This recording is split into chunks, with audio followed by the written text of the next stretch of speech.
talk show memilih sekolah yang tepat di waktu yang tepat pula oleh Bu Ama dan Bu Zafnura selaku orang tua dengan autisme. Kemudian Bu Ama Nur Satyo juga merupakan konsultan independen dan Mbak Zafnura juga merupakan co-founder dari sana. Dan kami juga kedatangan profesional yaitu Dr. Shirley yang memiliki ketertarikan spesial pada children's growth and development, kemudian juga pada learning difficulties and behavioral problems. Nah, tanpa berlama-lama, mungkin langsung saja kita panggil dan sambut dengan tepuk tangan yang meriah kepada Dr. Shirley dan juga Bu Ama beserta dengan Mbak Zafnura. Nah, selamat siang Bu Ama, Bu Zafnura, dan Dr. Shirley. Bagaimana kabarnya, sehat? Sehat ya? Amin, semoga dalam keadaan sehat walafiat. Nah, jadi topik kita kali ini yaitu tentang memilih sekolah yang tepat di waktu yang tepat. Mungkin boleh perkenalkan diri dulu kali ya terkait dengan kegiatan dan aktivitas saat ini, terus juga perannya saat ini sebagai apa. Boleh dari Bu Ama terlebih dahulu. Assalamualaikum warahmatullahi wabarakatuh. Selamat siang Bapak Ibu semua. Nama saya Ama Nur Satrio. Saya kebetulan ibu dari Adiki, dewasa dengan autism. Dan kegiatan saya saat ini saya juga karena saya memiliki pengalaman dengan Adiki dan dulu menangani langsung sendiri, yang akhirnya saya terjun sempat menjadi terapis, sempat menjadi kepala sekolah, dan sekarang saya berkecimpung juga banyak membantu orang tua dan anak-anak berkebutuhan khususnya autism. Saya punya 14 murid yang ditangani saat ini. Itu sih yang sejauh ini saya jalani dan masih terus berusaha apa yang saya bisa berikan dengan pengalaman dan ilmu yang saya punya, yang mungkin walaupun belum banyak bisa tetap bermanfaat untuk orang tua dan anak-anak yang berkebutuhan khususnya autism. Itu aja, terima kasih. Baik, tepuk tangan dulu untuk Mbak Ama ya. Selanjutnya kepada Mbak Zafnura. Assalamualaikum warahmatullahi wabarakatuh. Nama saya Zafnura Pinkan, panggil saya Nura aja. Saya ibu dengan anak berkebutuhan khusus, di mana anak saya waktu umur 1-2 tahun mengalami speech delay, tidak ada kontak mata, dan mengalami regression yang cukup signifikan pada waktu itu. Mungkin sama seperti Ibu Ama, bedanya saya bukan guru. Saya orang tua yang menangani sendiri juga dengan dibantu terapis-terapis, kerap mencari beberapa metode yang akhirnya kita aplikasikan kepada Salma namanya. Anaknya sekarang udah umur 13 tahun dan sekolahnya di sekolah yang inklusi, dan dia nggak pernah pakai shadow teacher. Waktu di umur 9 tahun saya decided untuk bikin center namanya Drisana Center ini, bersama-sama dengan adik saya Dr. Nurul dan terapisnya Salma dulu Ibu Nurma. Jadi itu yang sedang dilakukan. Oke, tepuk tangan untuk Mbak Nura. Selanjutnya Dr. Shirley. Saya Dr. Shirley Sucipto. Saya dokter umum, tapi saya hanya praktek untuk diagnosa anak-anak dengan kebutuhan khusus. Kebutuhan khusus yang saya maksud ini bukan hanya autis, tapi juga disleksia, ADHD, language disorder, dyscalculia, dan yang lain-lain. Saya praktek di SSMS, salah satu yang menyelenggarakan SPECX ini, dan juga konsultan di sana. Dan juga saya praktek di JWCC Prapanca. Saya mulai di bidang ini dari tahun 1995. Ada waktu di mana saya tidak praktek untuk homeschool anak-anak saya, walaupun memang anak saya tidak ada yang kebutuhan khusus. Mbak Nura terlebih dahulu ya. Bagaimana sih Mbak pengalaman mencari sekolah untuk anak yang memiliki autisme? Saya nggak bisa bilang untuk general ya, ini ngomongin dari pengalaman pribadi saya aja. Betul. Anak saya udah saya sekolahin dari umur 8 bulan. Kan pada zaman sekarang kan 8 bulan tuh udah sekolah ya anak-anak. Jadi dia dulu di Jimbori. masih main-main lah. Cuman karena kebetulan anak saya yang kedua ini anak kedua, jadi saya tuh agak ada perbandingan dengan anak pertama. Anaknya jauh lebih tenang dibandingin kakaknya. Dalam arti kalau minta susu aja tuh dari bayi, dari umur 6 bulan, 5 bulan tuh kalau kita udah bangun dan dia sadar kita bangun, dia tuh berhenti menangis. Jadi nggak seperti kakaknya. Kakaknya tuh dulu kalau kita telat kasih susu malam-malam itu dikali 5 langsung nangisnya, tambah marah gitu. Apalagi kalau kita lama gitu tambah marah lagi. Nah yang ini enggak, lebih tenang.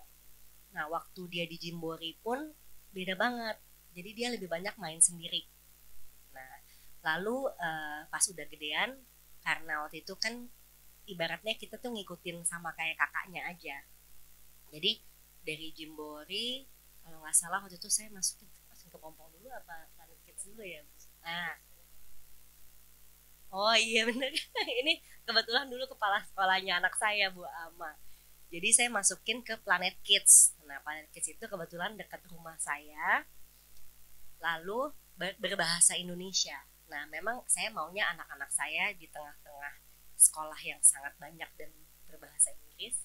Memang dulu saya anak-anak itu maunya biar bahasa ibu dulu, baru sekolah di sekolah yang berbahasa luar.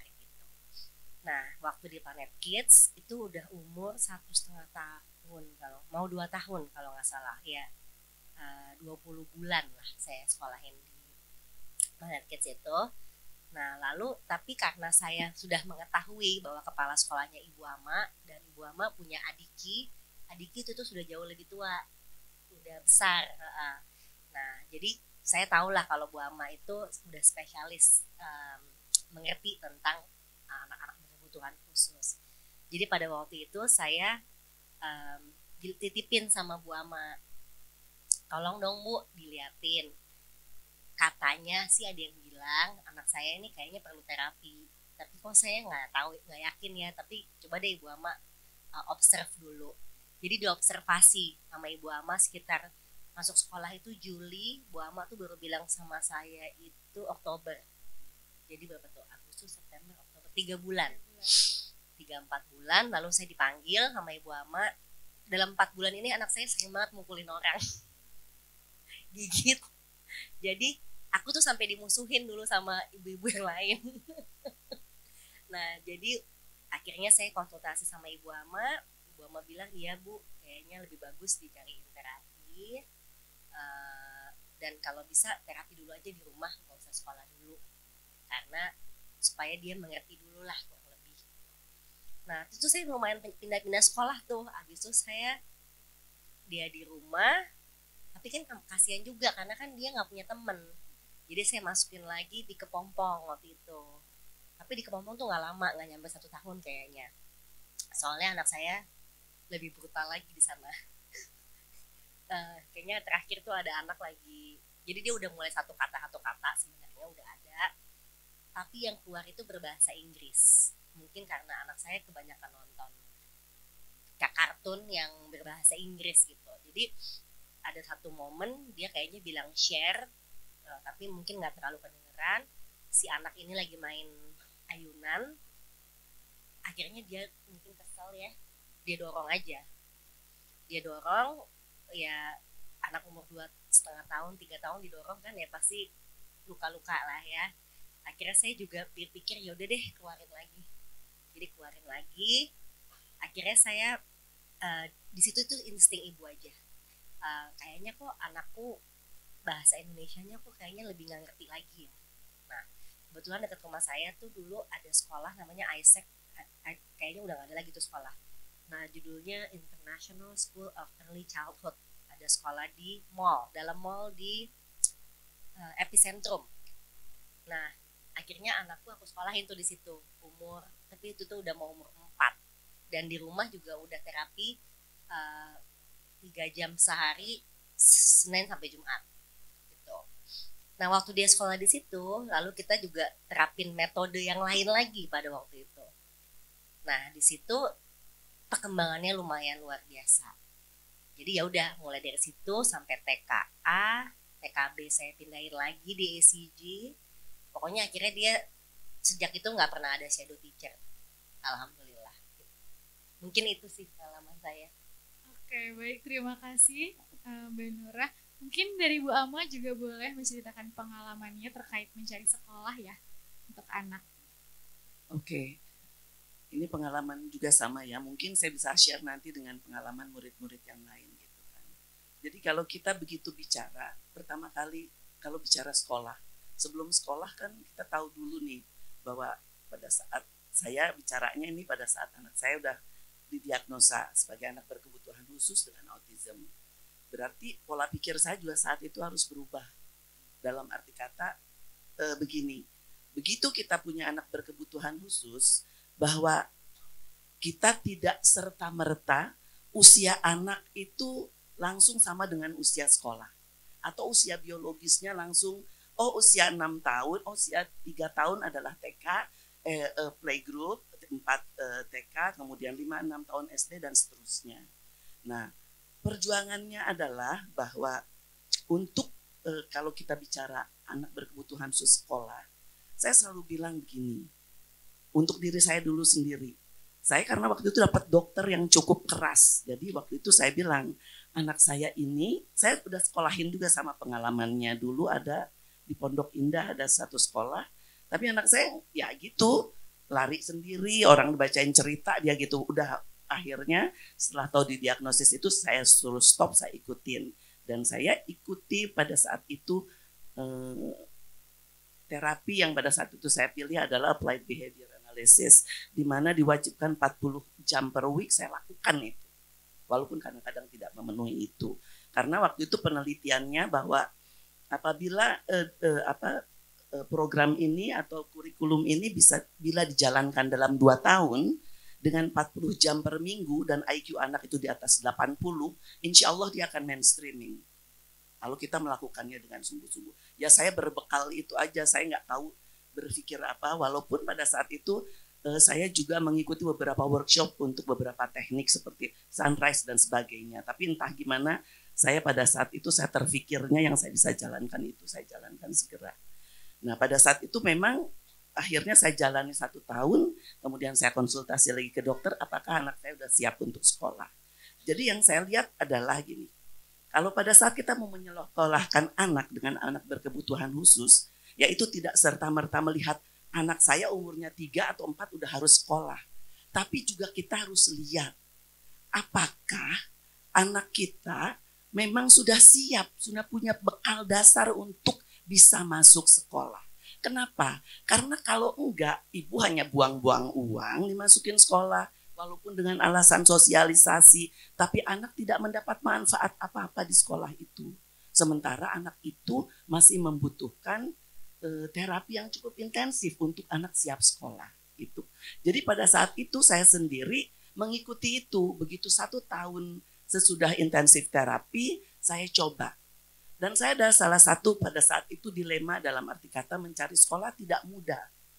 Yang namanya sekolah inklusi pada saat itu apalagi tahun 98, 2000 juga saya juga tidak terlalu banyak punya pengetahuan sekolah mana sih yang mau menerima anak berkebutuhan khusus. Ada saya di Bintaro Citra Indonesia, ada sekolah ini dan sekolah itu. Banyak sekali hal yang saya pertimbangkan dan pikirkan. Tapi waktu itu saya juga mendengar dari satu sekolah kepompong di Kemang yang katanya menerima anak berkebutuhan khusus untuk diinklusikan.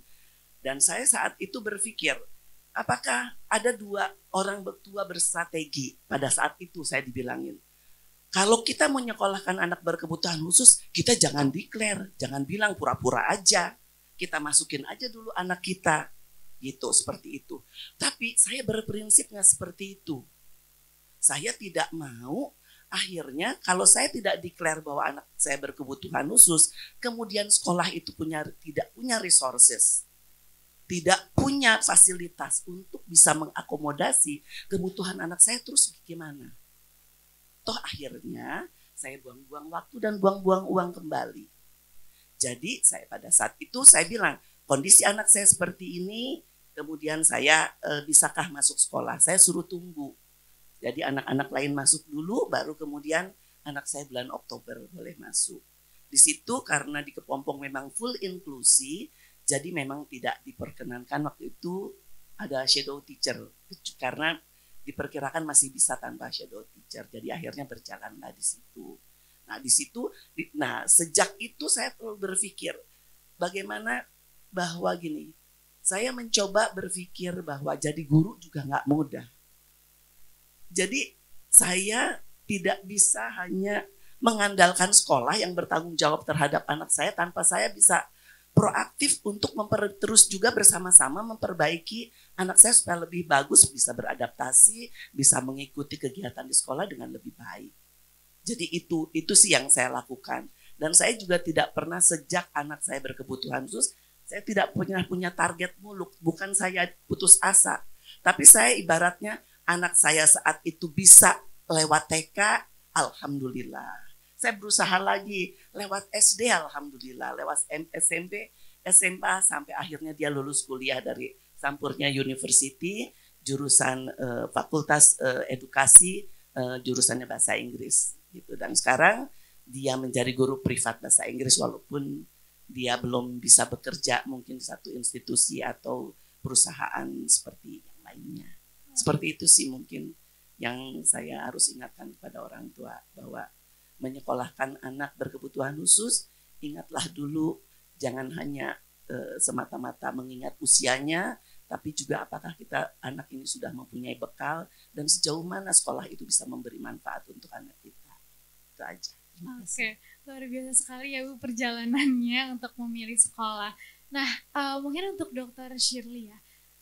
Tadi kan mungkin ada beberapa omongan dari Bu Ama juga, pengalaman Bu Ama yang dirasakan oleh ibu-ibu gitu ya di sini, Ibu dan Bapak. Jadi seberapa penting sih Mbak memantau perkembangan anak gitu ya sebelum anak itu disekolahkan? Tadi kan juga Bu Ama sempat bilang bukan hanya memperhatikan usia anaknya, tapi juga kondisi anak tersebut gitu ya.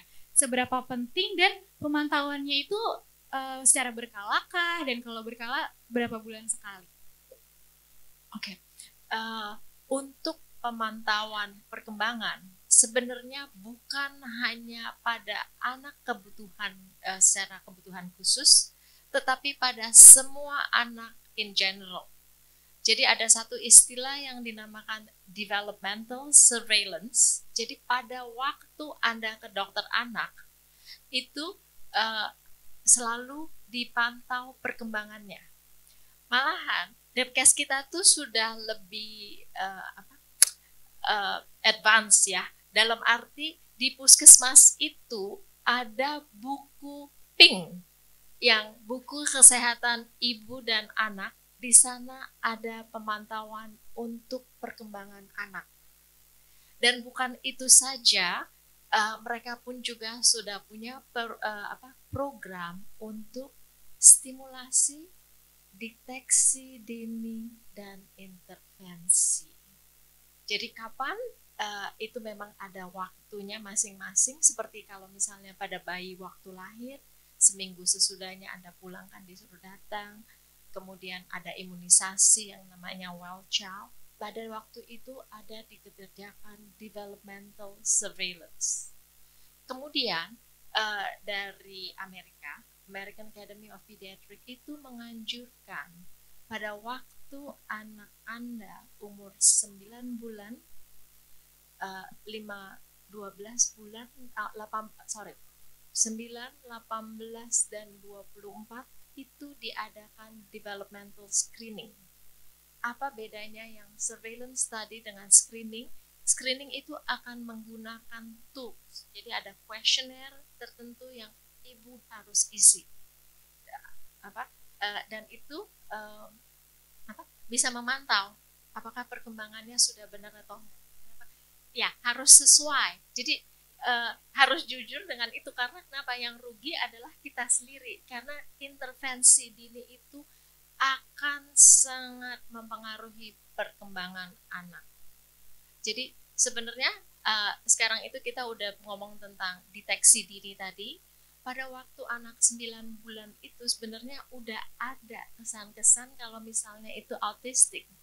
Seperti tadi Bu Nura bilang, anaknya ini tenang. Kebetulan aja anaknya ini temperamennya yang tenang. Tapi ada juga anaknya yang malahan koliki dan nangis terus. Jadi setiap anak autis sama dengan semua anak, masing-masing punya karakteristiknya sendiri.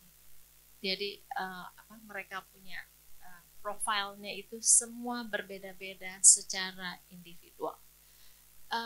Kapan kalau misalnya, jadi secara normal itu tadi kan ada yang 3 bulan sampai umur 2 tahun itu setiap 6 bulan. Kemudian setelah itu bisa dikerjakan setiap tahun untuk anak normal, developmental screening untuk anak normal. Tapi kalau Anda sudah anak kebutuhan khusus, kalau program sudah berjalan dengan baik, itu setiap 6 bulan. Apa gunanya kita? Artinya Anda terapi di luar, ya, kemana-mana, ke sekolah dan sebagainya.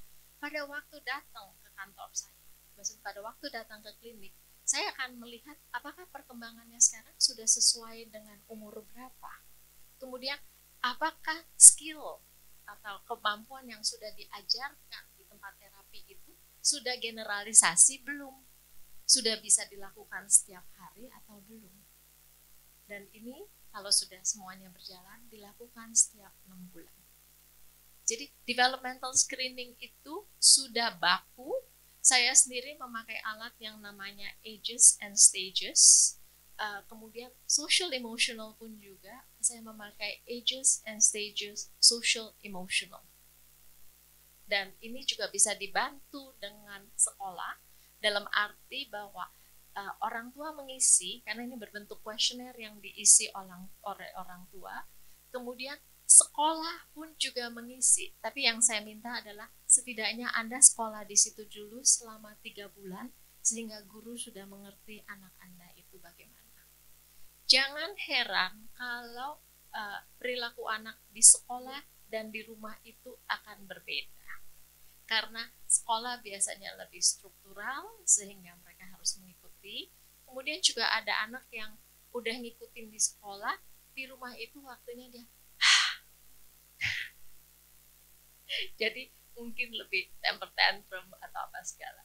Dan ingat bahwa pada tahun kedua itu adalah perkembangan bahasa. Jadi selain kalau ada yang dinamakan speech delay, bisa itu merupakan autistik. Okay. Dan autisnya itu tergantung yang mana, karena sekarang kan udah dinamakan ASD, yaitu Autism Spectrum Disorder. Jadi dari yang berat, jadi autisnya ini ya, kalau saya ngelihatnya ini, autisnya sendiri, kemampuannya, lalu kemampuan berbahasanya. Jadi ada yang verbal, ada yang minimally verbal atau non-verbal. Kemudian juga temperamennya. Jadi balik seperti anak saya diem, yang itu anaknya nggak diem, itu adalah temperamen. Kemudian ya, jadi spektrum.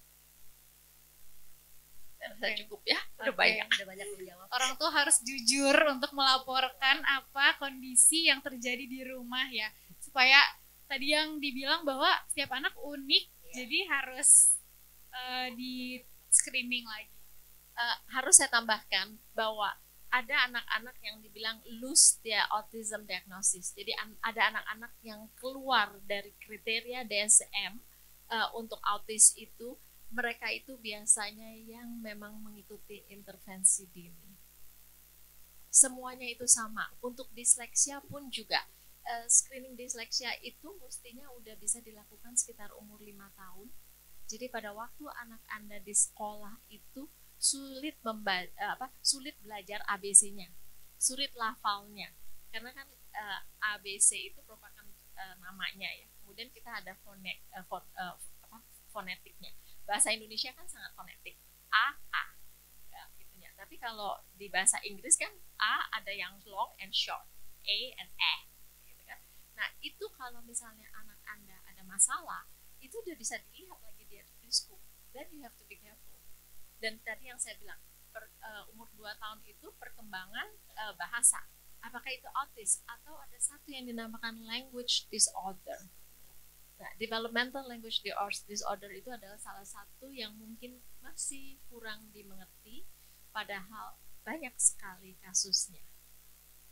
Oke. Nah, tadi kan memang kita sudah bicara ya tentang pemantauan untuk anak, usia dini, dan juga seterusnya.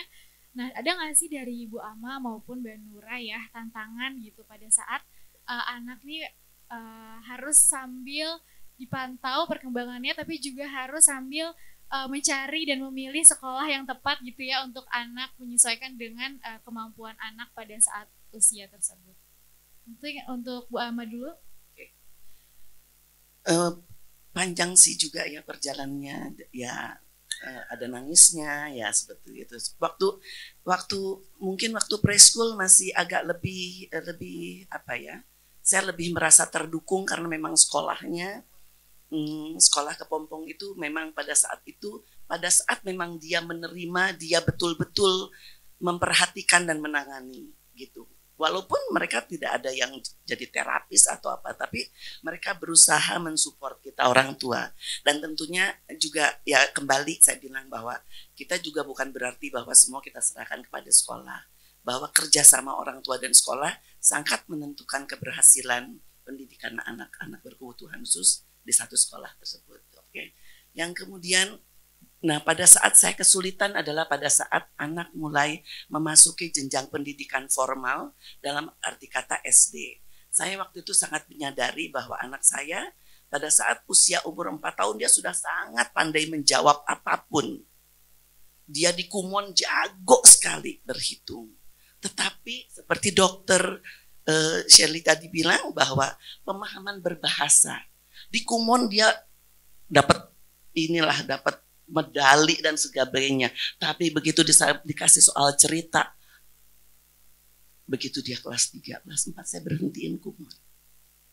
Kemudian juga pada saat itu kita ya itu harus rasanya kadang-kadang kita orang tuh ya anak saya udah pinter ya.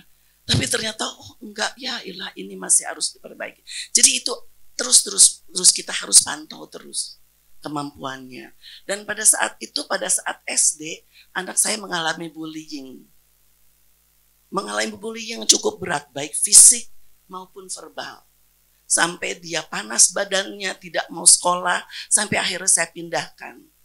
Jadi pada saat itu saya merasa sudah memilih sekolah yang tepat, sekolah inklusi, sekolah yang katanya membawa program dari Amerika Serikat, dengan guru-guru yang di training di sana, tapi yang terjadi seperti itu. Jadi itu ada pengalaman yang tidak enak tapi ya udah ya itu semua harus kita lalui yang menjadikan kami lebih kuat. Dan akhirnya dapat satu sekolah yang sekolahnya tuh sekolah biasa sekali di Kemang yang muridnya sedikit. Jadi saya bilang oh ini mungkin sekolah yang cocok untuk anak saya. Karena anak saya mungkin belum pandai bersosialisasi saat itu. Jadi pada saat anak saya gini, waktu itu dia awalnya tidak merasa bahwa anak saya dibully. Jadi anak saya kalau bilang, anak saya tuh suka sekali SpongeBob. Jadi kalau ada temannya bilang, Adiki SpongeBob mati, terus dia marah. Atau SpongeBob apa dia ketawa. Terus ada temennya bilang, gila lo. Untuk dia lucu. Jadi dia dianggap orang gila. Bayang nggak? Seperti itu. Tapi saya waktu saat itu yang saya kecewa, ini sekolah inklusi yang katanya saya juga yang bukan orang uangnya terlalu banyak, saya investasi di situ untuk anak saya mendapat pendidikan yang baik, yang cocok untuk dia, tapi ternyata enggak. Malah akhirnya anak saya sampai lulus SMA bisa belajar nyaman, bisa mendapat prestasi yang cukup baik di satu sekolah yang tidak besar. Jadi saya selalu dengan pengalaman itu, saya bilang ke orang tua, carilah sekolah bukan karena hebatnya, karena mahalnya, tapi perhatikan bagaimana guru-gurunya. Program di mana aja mostly sama, tapi tergantung bagaimana guru-gurunya menjalankannya dan memberikannya kepada anak-anak kita. Dan yang terpenting adalah pada saat seorang anak itu nyaman belajar, performance-nya insya Allah dia akan lebih baik dibandingkan dia ada di sekolah yang katanya bagus, katanya hebat, tapi dia stres. Dia nggak bisa apa-apa. Nilai anak saya di sekolah yang lama 6, 7. Tapi pada saat di sekolah itu anak saya yang tidak bisa menggambar, bisa jadi dia juara kaligrafi. Bisa dia bermain bola, dia bisa jadi juara apa namanya waktu itu kayak apa namanya membaca dan sebagainya lebih cepat, seperti itulah, speed reading dan sebagainya. Jadi itulah yang dipentingkan. Jadi mencari sekolah, pantaulah anak kita. Kadang-kadang saya juga tidak bisa menyalahkan semuanya sekolah, mungkin saya aja yang harus lebih berusaha gitu. Jadi kitalah, karena anak itu tanggung jawab orang tua kok, bukan hanya guru atau terapis. Mereka ada untuk mendukung kita, tapi semua tanggung jawab kita orang tuanya. Kita menjadi kadang-kadang, tapi capek kan Bu Ama, betul. Tapi mau gimana lagi?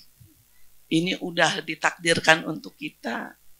Saya bilang, terapis pada saat itu yang memegang, they can come and go anytime. Tapi saya akan selalu ada. Kalau saya sendiri tidak bisa menghandle anak saya, tidak bisa menangani dan mengajar anak saya, bagaimana orang lain? Kalau saya tidak punya perhatian yang cukup kepada anak saya, bagaimana saya mengharapkan guru untuk memperhatikan anak saya? Itu aja sih mungkin. Baik. Berarti tadi salah satu strateginya juga mencari sekolah yang nyaman ya untuk anak ya. Yang cocok. Yang cocok itu nggak selalu mahal, tapi ya itu ya huntingnya banyak ya, mesti rajin.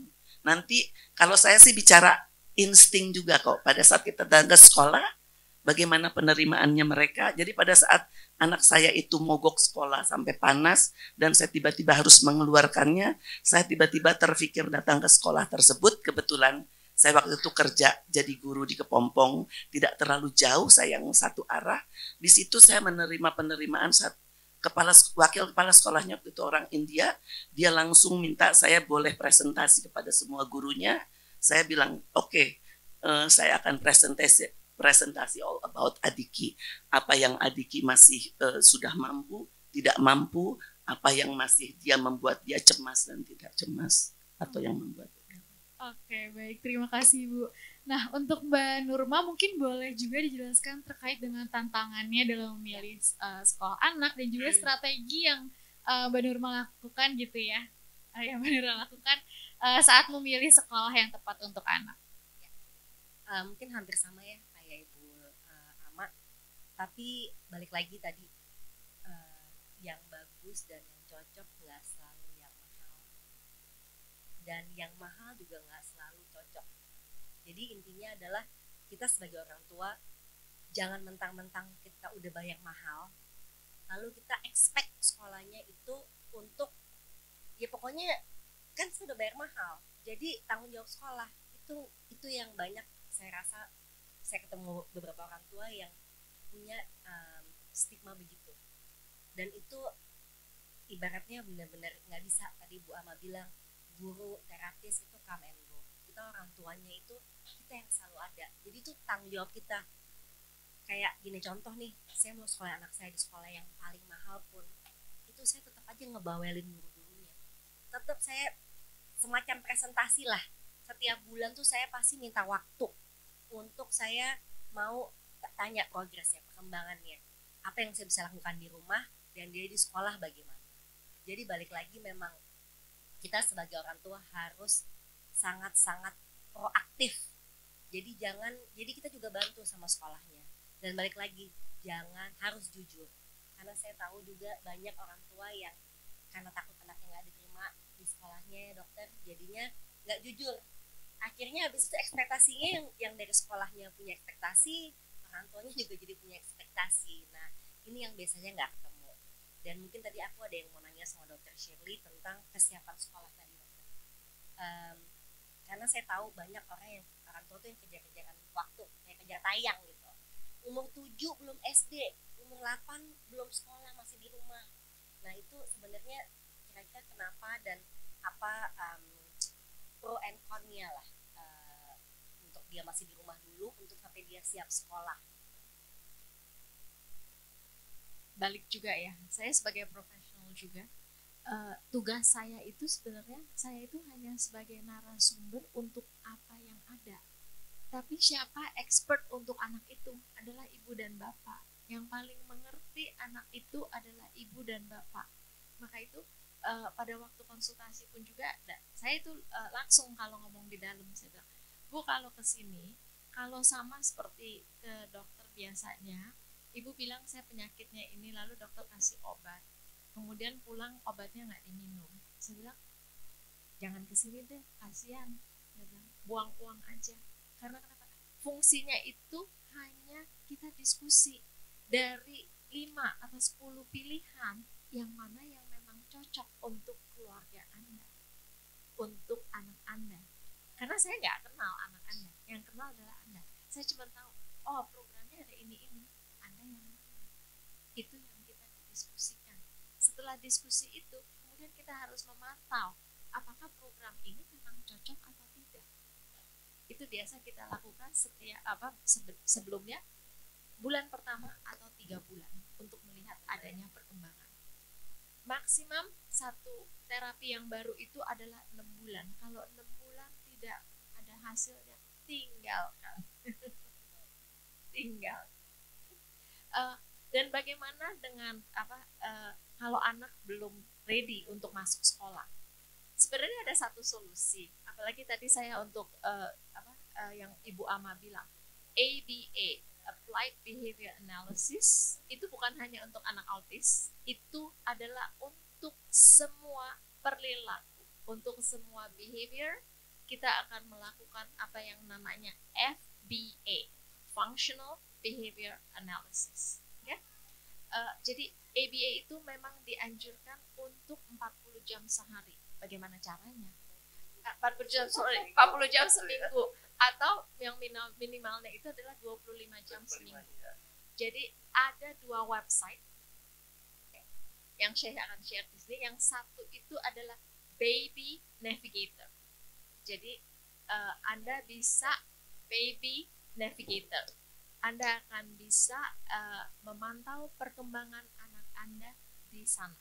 Jadi di sana akan ada banyak informasi di mana apa anak Anda yang bisa lakukan. 16 gesture by 16 months. Ya, babynavigator.com. Jadi anak Anda udah bisa bye-bye, udah bisa peekaboo, udah gendong. Itu ada 16 yang bisa mereka lakukan pada waktu umur 16 bulan. Jadi ada beberapa di sana. Kalau memangnya ada kecurigaan yang lain, jadi belum tentu autis, tapi bisa social communication disorder, atau misalnya language disorder, speech delay, semuanya itu di sana. Bisa masuk ke Autism Navigator.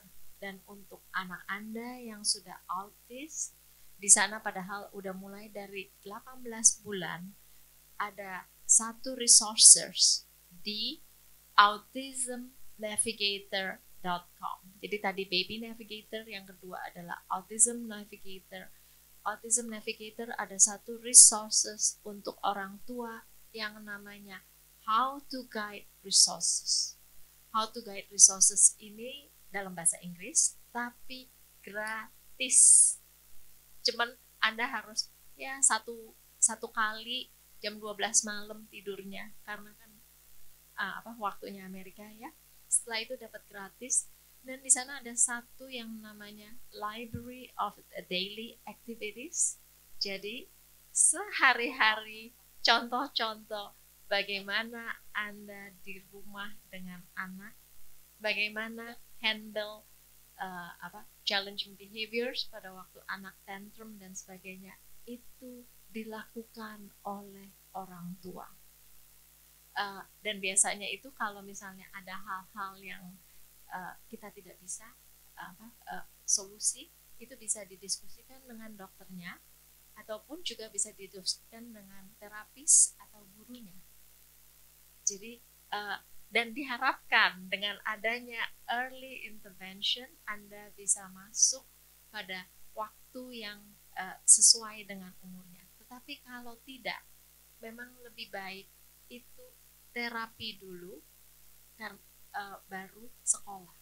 Karena percuma Anda ngomong tentang inklusi, yang ada di benak banyak orang tua itu adalah anak saya di kelas dengan anak-anak lain yang normal. Itu belum tentu merupakan satu pilihan yang baik untuk anak Anda. Bagaimana kalau ya memang dia di kelas yang normal, tapi kerjaannya di samping main sendiri. Untuk apa? Waktu berjalan, buang-buang waktu. Anak Anda tidak dapat apa-apa. Itu pun juga ada banyak pilihan untuk sekolah. Okay? Jadi yang harus diinikan adalah bagaimana sifat anak saya, apa kemampuannya sekarang, apakah sudah ada sekolah di mana ini harus kerjasama dengan sekolah, apakah sekolah bisa mensupport anak Anda. Okay? Kalau misalnya nggak mungkin pilihannya adalah homeschooling. Jadi tergantung, dan banyak sekali yang inklusi itu ada juga yang di pull out ke resource room, ada yang specialized class dalam arti bahwa anaknya itu kalau untuk pelajaran akademis itu ada di dalam kelas yang spesial itu, kemudian yang dimana dia sudah siap itu baru join ke yang mainstream. Tapi jelas sekali semuanya ini harus difasilitasi. Tidak mungkin ya udah anak saya udah 3 tahun atau anak saya udah 5 tahun, udah waktunya sekolah, masukin aja sekolah di sana dikasihin shadow teacher. It doesn't work. Jadi carilah sekolah, oh ya sekarang lagi trennya IB kan, bukan suatu pilihan. IB bukan suatu pilihan. Terutama kita orang Asia, itu kan dari dulu kan nyuruh ya. Dan yang bedanya itu adalah kadang-kadang sangat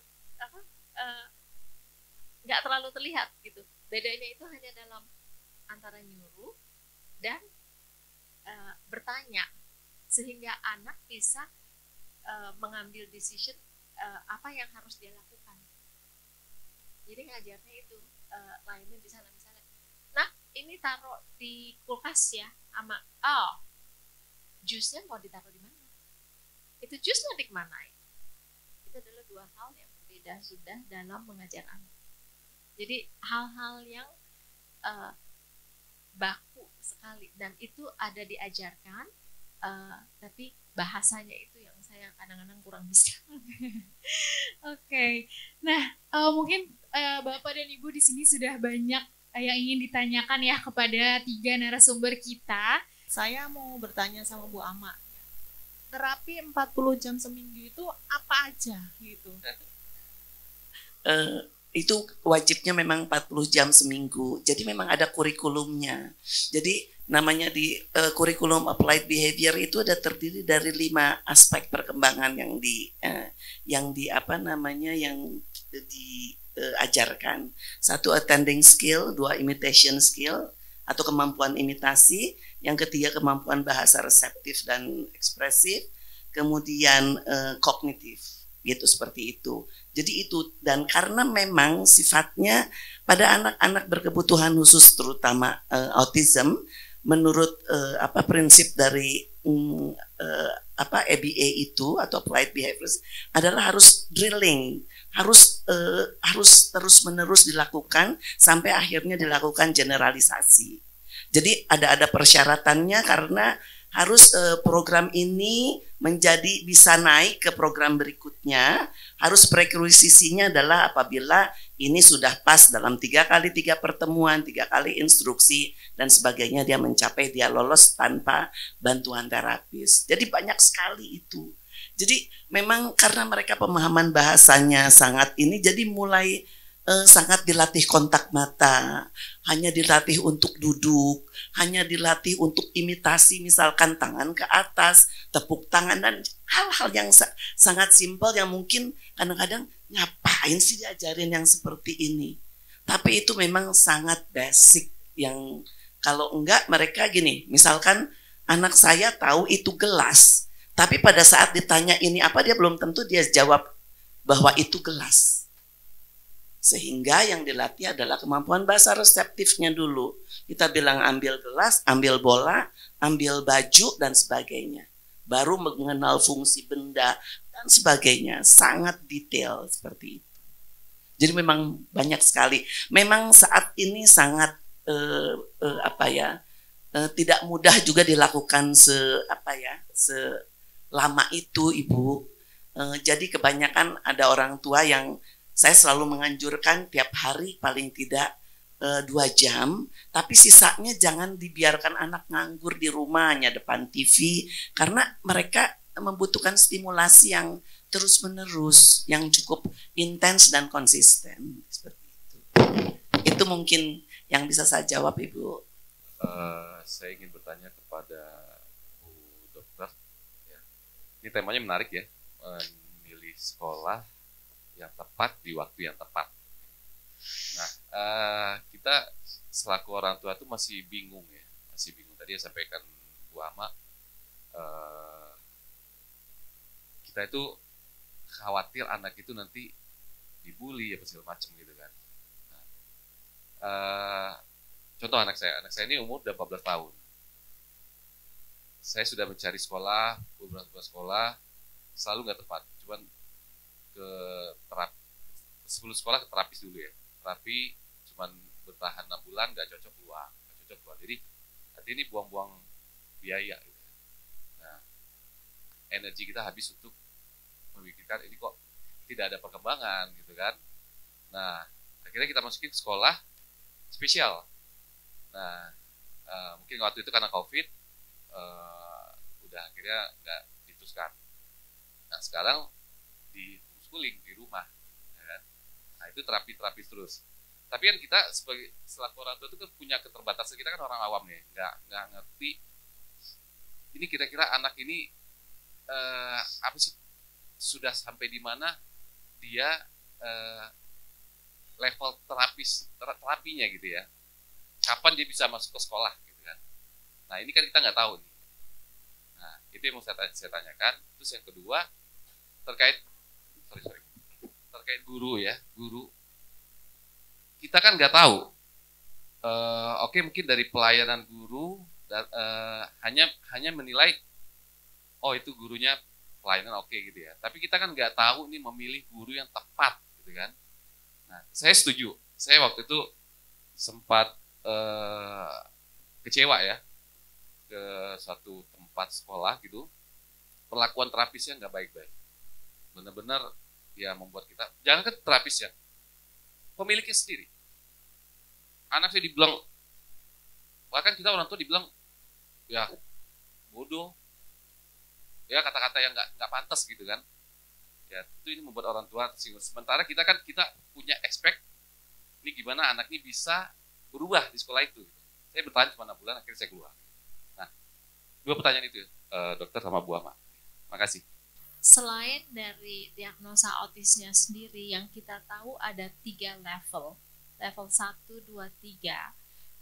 Itu juga harus dicari tahu tahap perkembangannya sampai di mana. Jadi mungkin ada yang autis level 3. Autis level 3 artinya dengan full support, support yang terus-menerus, sudah jelas itu artinya harus ke sekolah yang lebih spesial. Kebanyakan hanya yang level 1. Dan ini kalau kita hanya bicara yang autis level 1 itu yang mungkin high functioning, yang mungkin bisa ke sekolah mainstream. Selain itu pun juga misalnya ada yang disleksia atau learning disability. Kalau yang sudah berat pun juga itu ada sebenarnya, kalau di Amerika itu ada special school. Jadi stigma untuk masuk special school itu sebenarnya jangan terlalu dipikirkan deh. Yang penting kan anak kita, kebutuhan anak kita apa.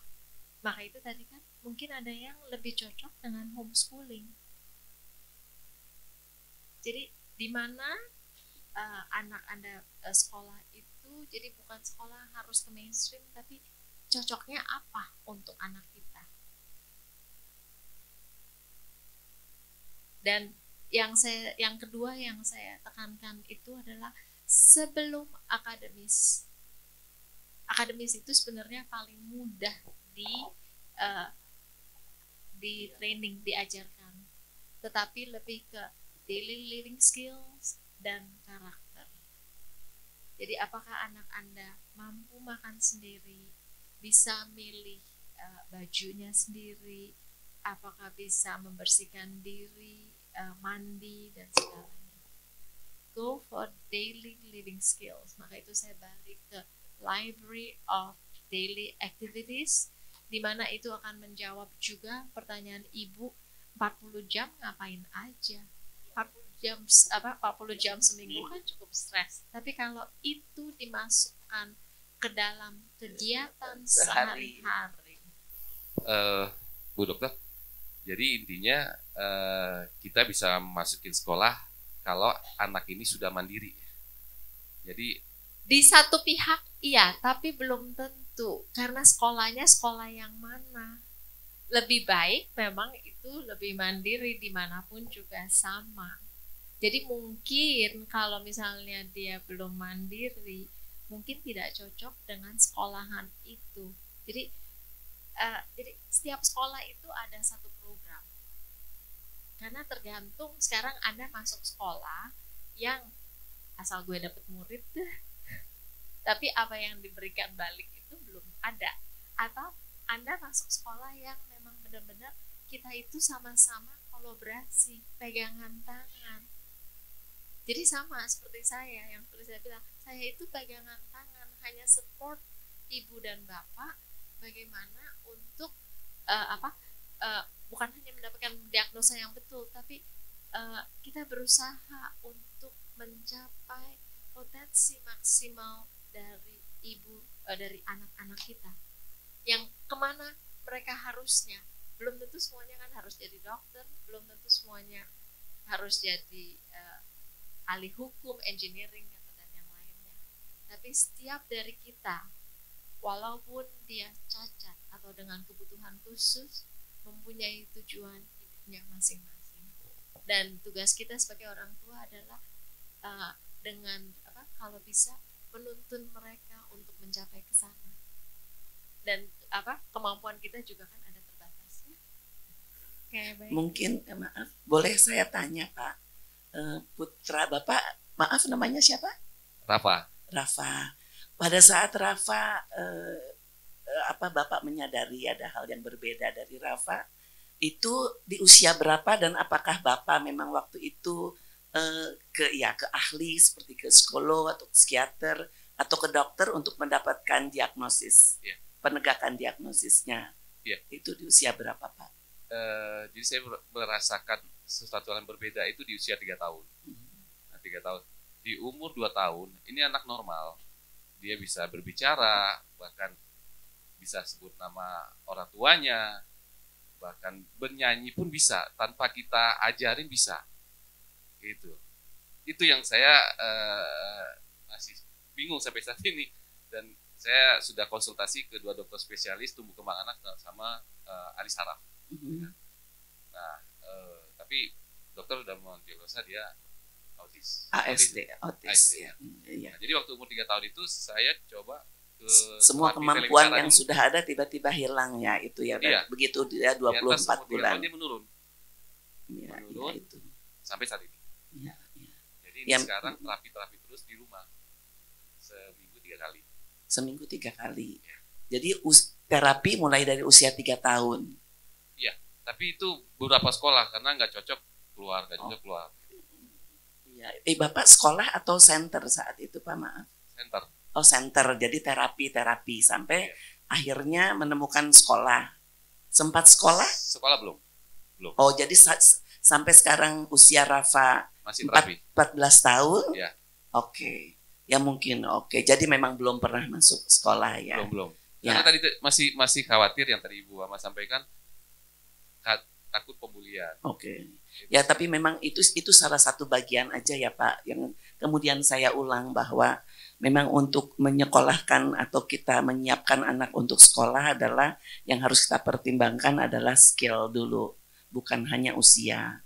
Kemudian juga saya nggak tahu sejauh mana intensitas Bapak selama ini melakukan terapi dan apa yang dilakukan di rumah. Dan memang seperti dokter sampaikan, autism itu karena sifatnya spektrum, itu dari yang mulai level 1, 2, dan 3, itu biasanya satu memang keberhasilan satu terapi, itu satu tergantung sedini apa kita melakukan intervensi.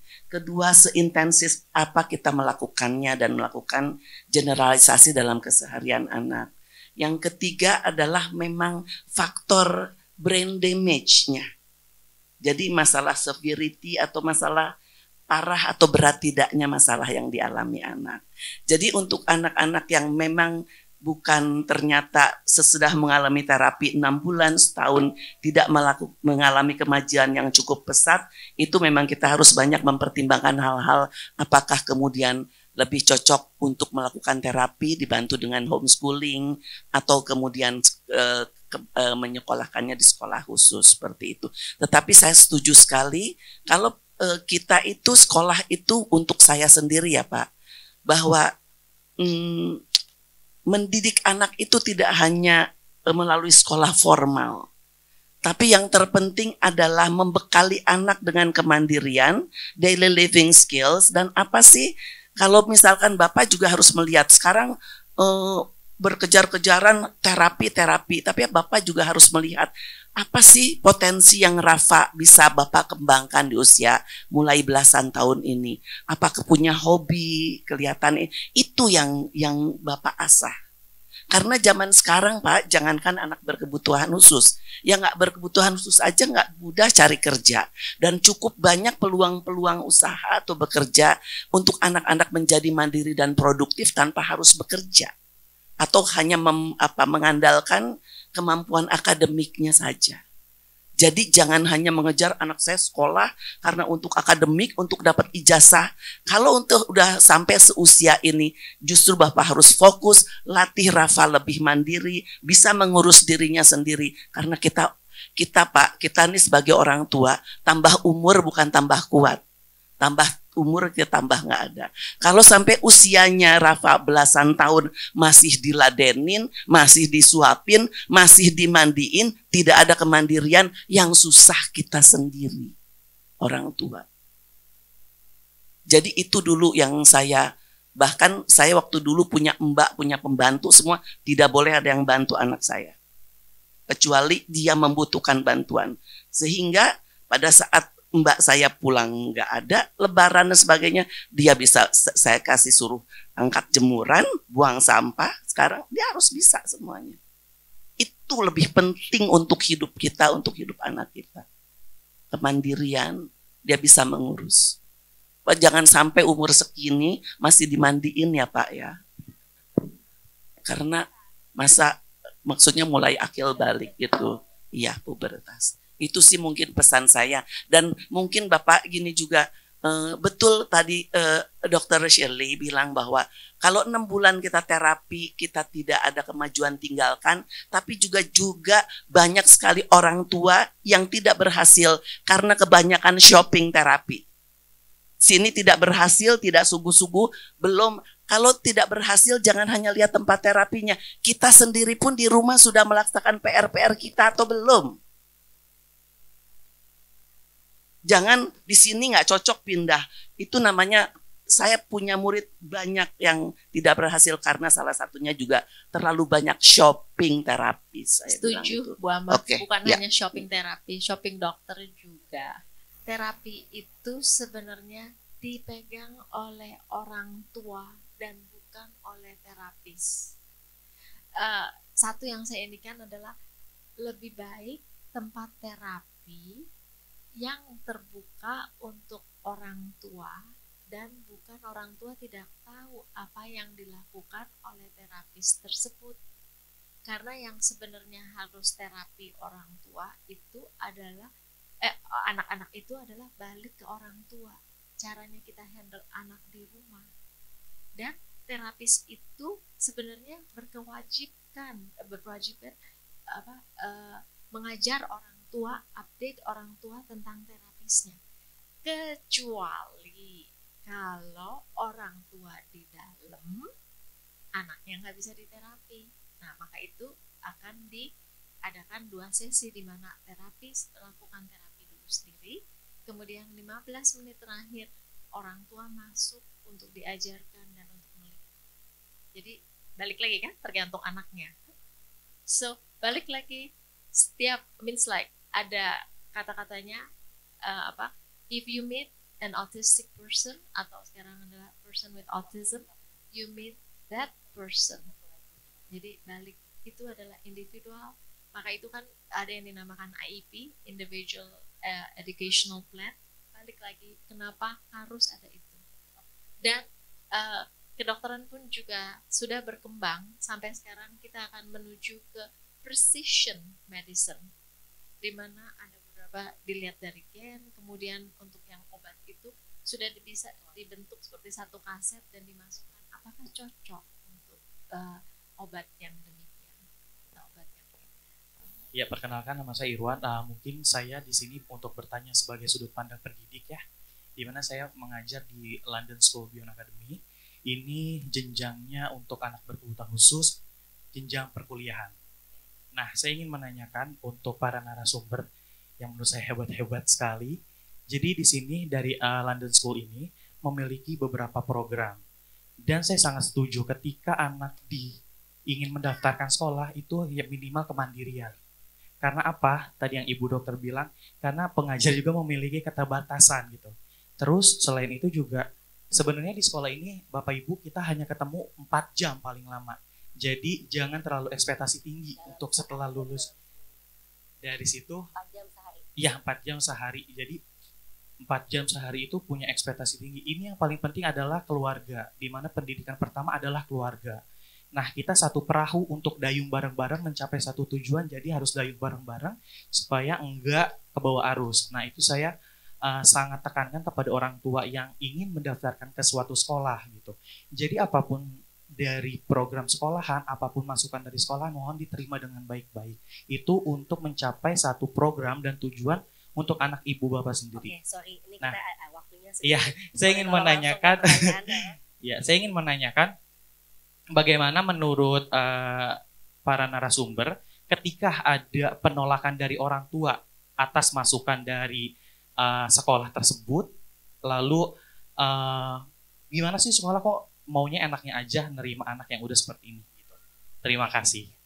Jadi gini, memang saya suka bilang kalau kita ini sebagai guru ya, karena saya posisinya saya pernah jadi terapis, pernah jadi guru, pernah jadi kepala sekolah, juga punya sebagai orang tua gitu.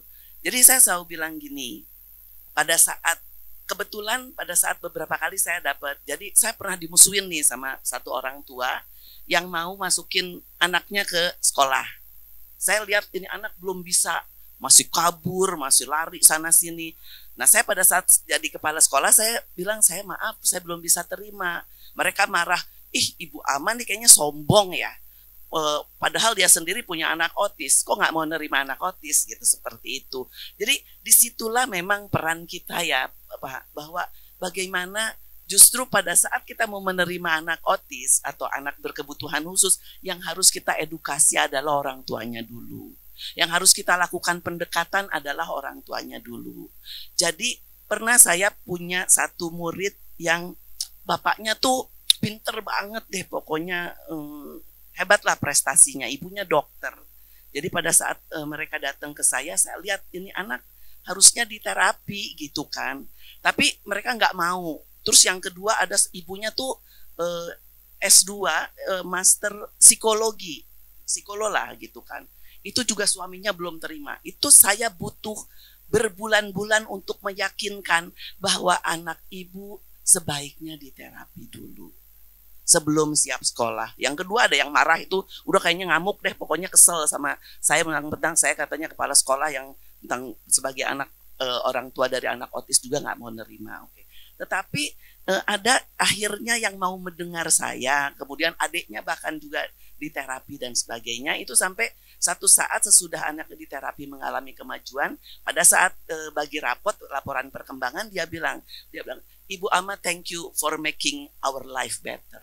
Karena sebelumnya kalau anaknya pada perempuan, kalau anaknya sudah marah, sudah ngamuk, badannya kecil tapi tenaganya kayak kuat sekali kayak ular. Seperti itu.